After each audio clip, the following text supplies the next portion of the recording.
تین اشخاص ایسے جن سے فرشتے قریب نہیں آتے، ان سے دور ہو جاتے ہیں. پہلا آپ نے فرمایا کہا کافر کی لاش.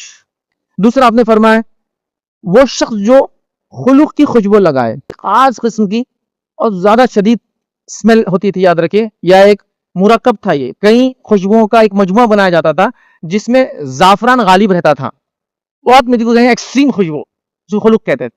اللہ کے رسول صلی اللہ علیہ وسلم نے اس کو پسند نہیں کیا کہ کوئی خلق لگائے، چونکہ فرشتے اس سے بھی دور بھاگتے ہیں. چونکہ آپ دیکھیں ایکسٹریم خوشبو بھی ہوتے ہیں، انسان بھی دور بھاگتے ہیں اس سے، یار اتنی خوشبو مت لگایا کرو. اور جن چیزوں سے ابن آدم کو تکلیف ہوتی ہے، حدیث میں الفاظ ہے، انہی چیزوں سے فرشتوں کو بھی تکلیف ہوتی ہے. حدیث میں پیاز اور لہسن کھا کے آپ مسجد میں آئیں گے، اسٹرانگ اسمیل ہوتی ہے اس کی. حلال ہے، وہ کھانا حلال ہے، وہ الگ بات ہے، لیکن اس کو مسجد کھا کے مسجد نہیں آنا، کھائے تو اس کو منہ صاف کر لینا. اس میں اسٹرانگ اسمیل ہوتی ہے، آپ سنیں گے تو پسند نہیں آئیں گے آپ کو. اور آپ بھی دیکھیے اگر کوئی ایکسٹریم خوشبو لگائیں گے تو آپ کو پسند نہیں آئیں گے، آپ بھی اس سے دور ہٹ جائیں گے، یار اتنی خوشبو مت لگایا کرو، سر دکھنا چالو ہو گیا.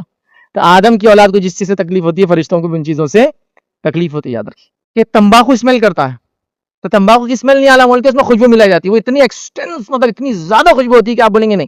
ویسے وہ کھانا چیز جائز نہیں، یاد رکھیے. اور اس میں اس کی خوشبو اور تکلیف دے رہی تھی، وہ بھی آپ غور کیجیے، اتنی تیز آتی ہے، آپ دور سے بولیں گے یار کوئی تو تمباکو کھانے والا ہے. چونکہ وہ تمباکو خوشبو چھپانے جو اس میں خوشبو ڈالی گئی وہ اتنی ہارڈ ہوتی ہے جس کی کوئی انتہا نہیں، چونکہ وہ اسمیل کو دبانے کے لیے ڈالی جاتی ہے اس کی. بہرحال تو خلق کی خوشبو لگائیں گا فرشتے قریب نہیں آتے ہیں. اور تیسرا فرمان رکھا کہ جنوبی انسان جو ہوتا ہے اس سے بھی قریب فرشتے نہیں آتے ہیں. کہ جنوبی کے پاس فرشتے نہیں آتے ہیں تو کیا کرے؟